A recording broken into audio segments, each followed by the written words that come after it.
May simple kapal setup. Yan po ang filter ko. Ito po ang setting tank.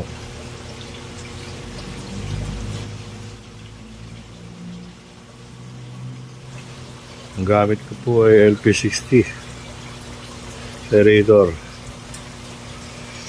Wala po ako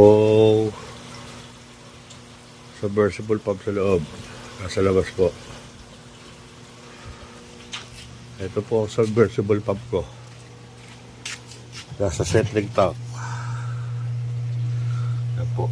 Malinis po kinukuha yan. Yung po yung sa baba. Malinis na po kinukuha yan.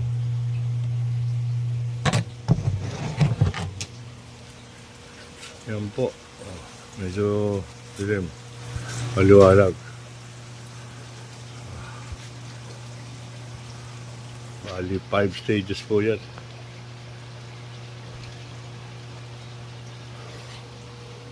Nag-ano tayo ng Oro Probiotics.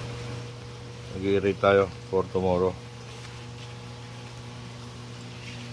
Ito ang imbakang kong tubig kasi chlorinated. Yan, imbakang ko yun. Naka-aerate din po yan.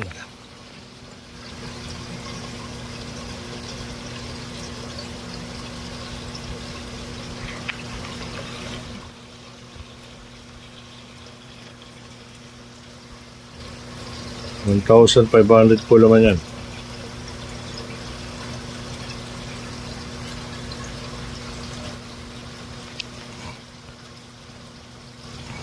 Size 10, size malaki na po ito. Nasa 3 inches na po ito. 1 week and a half na po sa akin.